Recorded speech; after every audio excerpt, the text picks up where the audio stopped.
So, Nagababu గారు ఒక tweet చేయడం అనేది ఎంత చర్చనీయాంశంగా మారిందో మనందరికీ తెలిసిందే. అంటే అల్లు అర్జున్‌ని ఉద్దేశించి చేశారో లేదో తనేం చెప్పలేదు. కాకపోతే అందరూ మాత్రం ఆయన్ని ఉద్దేశించే అంటున్నారు. అయితే ఇప్పుడు ఈ విషయంలో చిరంజీవి గారు నాగబాబు గారికి క్లాస్ పీకారని చెప్పేసి వార్తలొస్తున్నాయి. అలాగే ఆయన అకౌంట్ కూడా డీయాక్టివేట్ చేసుకున్నారు కదా! మరి ఎందుకంటారు? దీనిపైన మొత్తం మీ వివరణ ఏంటి? యాక్చువల్‌గా ఇది ఎక్కడ స్టార్ట్ అయింది?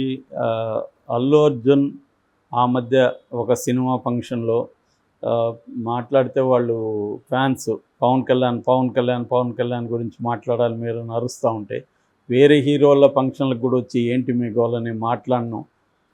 వేరే హీరోలు ఉన్నప్పుడు అది మీరు గౌరవించాలి అని క్లాస్ పీకాడు వాళ్ళకి. అక్కడి నుంచి స్టార్ట్ అయింది. అక్కడి నుంచి ఇదేదో తేడాగా ఉంది. అల్లు అర్జున్ ఎందుకు ఇంత విసుక్కున్నాడు అనేది వచ్చింది. అక్కడి నుంచి కొంత చూస్తే వాళ్ళిద్దరు ఫ్యామిలీస్ మధ్య కొద్దిగా ఏదో చిన్న గ్యాప్ ఏదో వచ్చింది అన్న ఫీలింగ్ చాలామందికి వచ్చింది. అంటే వాళ్ళు పబ్లిక్గా వాళ్ళు కనపడకపోవడం సరిగ్గా ఇవన్నీ వచ్చాయి. బట్ ఆ తర్వాత సర్దుకున్నది. పెద్దగా దాని మీద ఇది లేదు. తర్వాత చిరంజీవి బర్త్డే అప్పుడు కూడా ఈయన ఇమీడియట్గా ఇవ్వకుండా లేటుగా ఎప్పుడు బర్త్డే విషెస్ చెప్పాడని అట్లాంటివంతా కూడా వచ్చాయి. అట్లాగే RRRకి సంబంధించిన అవార్డ్స్ వచ్చినప్పుడు కూడా అల్లు అర్జున్ సరిగా స్పందించలేదని, అట్లాగే అల్లు అర్జున్కు నేషనల్ అవార్డు వచ్చినప్పుడు వాళ్ళు సరిగా స్పందించలేదని, ఇలాగ రకరకాల పుకార్లు వ్యాపించాయి. ఏదేమైనా వాళ్ళ ఫ్యామిలీ అన్నాక గొడవలు అనేవి ఉంటాయి. అయితే ఇక్కడ ఏంటంటే ఇది పబ్లిక్ లైఫ్లో సెలబ్రిటీ ఫ్యామిలీ కాబట్టి ఆ ఫ్యామిలీ ఇష్యూస్ కూడా అందరికి ఇంపార్టెంటే. మామూలుగా మనం చూస్తుంటాం యూట్యూబ్ ఛానల్లో కూడా ఏ వీడియోలు ఎక్కువ పోతుంటాయంటే ఆ ఫ్యామిలీ ఇష్యూలో ఏమన్నా గొడవలు ఉన్నాయంటే అవి ఎక్కువ చూస్తారు. ఎందుకంటే జనాలకు కూడా ఆ ఇంట్రెస్ట్లు ఎక్కువ. ఎప్పుడైనా సెలబ్రిటీ ఫ్యామిలీస్లో ఏం జరుగుతుంది, ఒక ట్రాజెడీ జరిగితే వాటి ఎక్కువ వ్యూస్ ఉంటాయి. సెలబ్రిటీ ఫ్యామిలీకి ఏదన్నా ట్రాజెడీ జరిగితే ఒక రకమైన కామన్ పీపుల్కి ఒక సొలేస్ ఇస్తుంది. అంటే అంత పెద్ద ఫ్యామిలీలోనే కష్టాలు ఉన్నాయి, మన కష్టాలకు పెద్ద ఇదే అన్న ఒక వాళ్ళకి కంఫర్ట్ ఇస్తుంది. సో దానివల్ల కూడా చూస్తుంటారు. సో మామూలుగానే ఫ్రాయిడియన్ థియరీ ఉంది. అంటే నియంతలు కావాలి ప్రజలకు, నియంతలు లేనప్పుడు సెలబ్రిటీలని ఆ ప్లేస్లోకి తీసుకుంటారు వీళ్ళు అనేది ఫ్రాయిడ్ థియరీ అనమాట. అమెరికా లాంటి దేశాల్లో నియంతలు ఉండరు కాబట్టి ఆ ప్లేస్లోకి సెలబ్రిటీలు వస్తారు. అందుకనే ట్రంప్ లాంటి వాళ్ళని ఎందుకు పీపుల్ ఎన్నుకుంటారంటే ఈ ఆస్పెక్ట్ అనేది ఫ్రాయిడియన్ థియరీ. సో అలాగా మన దేశంలో కూడా మనకేం నియంతలు లేరు కాబట్టి నియంతల స్థాయి ఇప్పుడు మన మోడీ లాంటి వాళ్ళు వచ్చారు కాబట్టి మోడీకి కూడా అంత క్రేజు, అంతకుముందు ఇందిరాగాంధీకి అంత క్రేజు. అలాగా ఒక స్ట్రాంగ్ మ్యాన్ అండ్ స్ట్రాంగ్ ఉమెన్కి ఎప్పుడు కూడా పీపుల్లో క్రేజ్ ఉంటుంది. అలాగే సెలబ్రిటీలకు కూడా ఉంటుంది. అందువల్ల ఈ ఇష్యూ కూడా విపరీతంగా వైరల్ అయింది. నిజానికి అదర్వైజ్ ఇది ఒక టీ కప్లో తుఫాన్ లాంటిది. అల్లు అర్జున్ ఏం చేశాడు, ముందు పవన్ కళ్యాణ్కి విషెస్ చెప్పాడు. మేము ప్రౌడ్గా ఫీల్ అవుతాను మీ గురించి, నేను ఒక ఫ్యామిలీ మెంబర్గా మీకు బెస్ట్ విషెస్ చెప్తున్నాను, మీరు అనుకున్నది సాధించాలని కోరుకుంటున్నాను అనేది ఇచ్చాడు. అంటే క్లియర్గా చెప్పకపోయినా ఇండైరెక్ట్గా మీ గెలుపు కోరుకుంటున్నాను, మీరు గెలవాలనుకుంటున్నాను అనేది చెప్పాడు. అది డైరెక్ట్గా చెప్పుండొచ్చు, అతను చెప్పలేదు. డైరెక్ట్గా మీరు గెలవాలని కోరుకుంటున్నా, అసెంబ్లీలకు అడుగు పెట్టాలని కోరుకుంటున్నా, అట్లాగే ప్రజలకు నా అభిమానులకు కూడా అప్పీల్ చేస్తున్నాను, పవన్ కళ్యాణ్ గెలిపించమని అని అడుగుండొచ్చు, తప్పేం లేదు. ఎందుకంటే అతను ఫ్యామిలీ మెంబరు, చిరంజీవి వల్ల అతనికి హెల్ప్ జరుగుండొచ్చు, ఇవన్నీ ఉన్నాయి కాబట్టి తప్పులేదు. కానీ అతను అది ఇవ్వలేదు. సో వాంటెడ్గానే ఇవ్వలేదు అనేది అతని మీద విమర్శ. సరే అంతవరకు కాకుండా కూడా పర్వాలేదు. అతను తన ఫ్రెండ్ అయిన శిల్పా రవిచంద్ర కిషోర్ రెడ్డి, నంద్యాల వైసీపీ అభ్యర్థి, ఎమ్మెల్యే అభ్యర్థి, సిట్టింగ్ ఎమ్మెల్యే కూడా, ఆయన దగ్గరికి వెళ్ళాడు. ఆయన పిలవలేదని ఇతనే చెప్పాడు. మళ్ళీ రవిచంద్ర కూడా చెప్పాడు, నాకు ఇతను ఎప్పుడో ఆఫర్ ఇచ్చాడు, నేను వచ్చి ప్రచారం చేస్తాను, కానీ నేను పిలవలేదు, ఎందుకంటే జనసేన పోటీ చేస్తుంది కదా, తనకి ఎంబరాసింగ్గా ఉంటుంది అనేది అతను చెప్పాడు.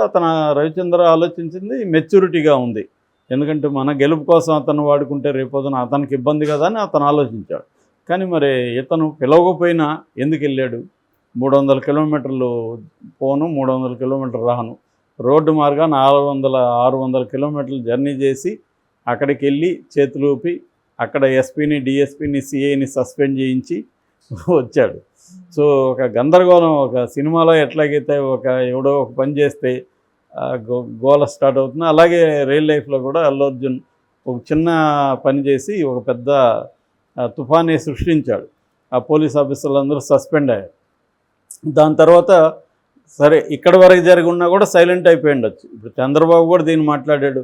వైసీపీ వాళ్ళు చూడు దీన్ని ఉపయోగించుకొని అల్లు అర్జున్ మాకు హెల్ప్ చేస్తున్నాడు, బాబాయ్కి మామ చిన్న మామ అవుతాడు, చిన్న మామకి హెల్ప్ చేయలేదు అని వాళ్ళు ప్రచారం చేశారు. అది చేస్తారని అల్లు అర్జున్కి ముందే తెలీదా అంటే తెలుసు. చైనీలే అనుకునే వెళ్ళున్నట్టుగా మనం అర్థం చేసుకోవచ్చు. ఎందుకంటే అల్లు అర్జున్ చిన్నపిల్లాడు కాదు, మెచ్యూరిటీ లేనివాడు కాదు, నాలెడ్జబుల్. తనకి ఒక కార్యక్రమం ఏం చేస్తే దాని రిపర్కషన్స్ ఎలా ఉంటాయనే దాన్ని తెలియకుండా ఏమి ఉండదు. సో వీళ్ళు వైసీపీ వాళ్ళు ఉపయోగించుకున్నారు. ఇప్పుడు ఏంటంటే అక్కడ పాలిటిక్స్లో ప్రతి చిన్న అంశాన్ని కూడా రెండు గ్రూపులు ఉపయోగించుకుంటాయి. అలాగే ఉపయోగించుకున్నారు. దాన్ని చంద్రబాబు వైసీపీ వాళ్ళని అన్నాడు కానీ ఈయనేం అనలేదు. అయితే దాన్ని కూడా వాళ్ళు పెద్ద సైకో అల్లు అర్జున్ అన్నాడని దాన్ని కట్ చేసి అలాగా వాడారు. సరే అందుకని అసలు ఆ విషయం మీద మాట్లాడకుండా ఉండడం అనేది ఇంపార్టెంట్. సైలెంట్గా ఉండిపోతే పోయిండేది. కానీ నాగబాబుకి మామూలుగానే అందరినీ గీకే అలవాటు ఉంది.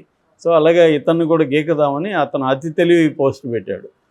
అదేంటంటే మావాడైనా వేరే వాళ్ళకి మా ప్రత్యర్థికి ఇచ్చేస్తే వాడు పరాయవాడైనా మాతో ఉంటే మావాడే, ఏదో ఇట్లాంటి అతి తెలివి కొటేషన్ పెట్టాడు. నేను ఆ రోజు చెప్పాను. అది కరెక్ట్గా అల్లు అర్జున్కి తగిలింది. మామూలుగా ఇప్పుడున్న హీరోలలో బ్రహ్మాండమైన సోషల్ మీడియా నెట్వర్క్ ఎవరికి ఉందంటే అల్లు అర్జున్కి ఉంది. అది ఎప్పటి నుంచో అతను బాగా డెవలప్ చేసుకున్నాడు. సో అల్లు అర్జున్ టీం రంగంలోకి దిగింది, నాగబాబును ఆడుకునింది. రకరకాలుగా ఇంకా అల్లు అర్జున్ పేరుతో కొన్ని పోస్టులు ఫేక్ క్రియేట్ చేశారు. అసలు అల్లు రామలింగయ్య లేకపోతే చిరంజీవి కెరీర్ వచ్చేది కాదు. తర్వాత అల్లు అరవింద్ గైడ్ చేయకపోతే చిరంజీవి కెరీర్ ఈ స్థాయిలో ఉండేది కాదు. సో ఆయన అల్లుడయ్యాడు కాబట్టే ఇది వచ్చింది. అల్లు అరవింద్ గైడ్ చేయగలిగాడు, ఒక చాణక్యుల్లాగా ఈయన్ని గైడ్ చేయగలిగాడు కాబట్టి ఈ స్థాయికి వెళ్ళాడు. లేకపోతే చిరంజీవికి ఉండే జ్ఞానానికి చిరంజీవిని ఎప్పుడో తొక్కేసి ఉండేవాళ్ళు కమ్మ సెక్షన్. దాని వెనక అల్లు అరవింద్ ఉన్నాడు. ఇవన్నీ రావడం మొదలుపెట్టాను. సో దీంతో గొడవ అయిపోయింది. దీంతో ఒక ఇప్పుడేంది పుకారు క్రియేట్ అయిందంటే రెండు రకాల వస్తున్నాయి. అల్లు అర్జున్ని చిరంజీవి మందలించాడని, ఇట్లా ఎందుకు చేస్తున్నావు నువ్వు అని. మరోవైపు ఏమో నాగబాబుని మందలించాడని చిరంజీవి, నువ్వు మన కుటుంబ వ్యవహారం కుటుంబంలో ఉండాలి, అతను ఏదో ఫ్రెండ్ అని వెళ్ళానని చెప్తున్నాడు, దాన్ని అంతటి వదిలేస్తే మర్యాదగా ఉంటుంది. అది వదిలేసి నువ్వు దీన్ని మళ్ళీ అతన్ని మావాడు పరాయివాడు అని పెడితే అంత అమాయకులుగా ఉండరు. నువ్వు అది తెలివిగా పెట్టాను అనుకుంటే అందరికి తెలిసాడా. సో నువ్వు పెట్టింది రాంగు అని అతనికి ఏదో క్లాస్ పిక్కడని చెప్తున్నారు. పిక్కడలేదు తెలీదు, కానీ అది మాత్రం పిక్కేశాడు. ఏది మొత్తం అతని ఎక్స్ అకౌంటే డీయాక్టివేట్ చేశాడు నాగబాబు. సో ఇప్పుడు ఏమవుతుందంటే నువ్వు ఏదన్నా చేసినా అది వైరల్, చేయకపోయినా వైరల్, పోస్ట్ పెడితే వైరల్, పెట్టకపోతే వైరల్, అలా అయిపోతుంది కొన్ని ఇష్యూస్. అలాగే ఇప్పుడు నాగబాబు డీయాక్టివేట్ చేస్తే ఎందుకు చేశాడు డీయాక్టివేటు అన్న చర్చ మొదలైంది. ఎందుకు చేశాడంటే అల్లు అర్జున్ విషయంలో అతను పెట్టింది చిరంజీవికి నచ్చలేదు కాబట్టి క్లాస్ పీకాడు. అట్లాగే పవన్ కళ్యాణ్ కూడా దాని మీద అడిగాడు, ఎందుకు నువ్వు ఇలా పెట్టావు, పెట్టకపోతే బాగుండేది కదా అని వాళ్ళు చెప్పారు. దాంతో అతను మానుకున్నాడని. అంటే ఇప్పుడు ఏంటంటే సెన్సిటివ్ వ్యవహారం చిరంజీవి ఫ్యామిలీ. మామూలుగా చిరంజీవి వివాదాల్లోకి మ్యాక్సిమం వెళ్లకుండా ఉండడానికి ట్రై చేస్తాడు. పవన్ కళ్యాణ్ అంటే అతను రాజకీయాల్లో ఉన్నాడు కాబట్టి వివాదాలు అనేవి అతనికి కామన్. కానీ చిరంజీవి ఏంటంటే చాలా జాగ్రత్తగా ఉంటాడు తన కెరీర్, ఎందుకంటే అది రకరకాల పద్ధతులు రేపొద్దున స్ప్రెడ్ అవుతుంది, అది కెరీర్ల మీద పడుతుంది.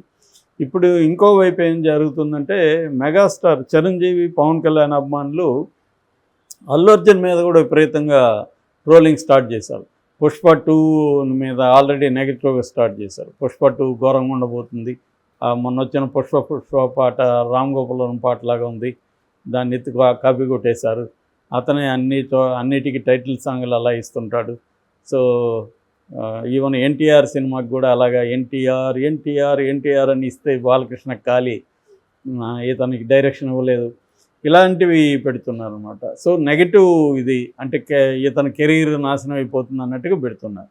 నిజానికి ఇది ఏంటంటే డెమోక్రసీలో తమకు నచ్చిన అతనేమీ వైసీపీకి వెళ్ళి చేయలేదు, వైసీపీ కోటేమని చెప్పలేదు. క్లియర్గా నా ఫ్రెండు, నా భార్య, వాళ్ళ భార్య క్లాస్మేట్స్, నా ఫ్రెండు, అతను అడగకపోవడం అతని సంస్కారం, అయినా నాకు చేయాలనిపించింది అతన్ని. ఇతనే కాదు ఎవరైనా నా ఫ్రెండ్స్ ఏ పార్టీలో ఉన్నా నేను చేస్తానని చెప్పాడు.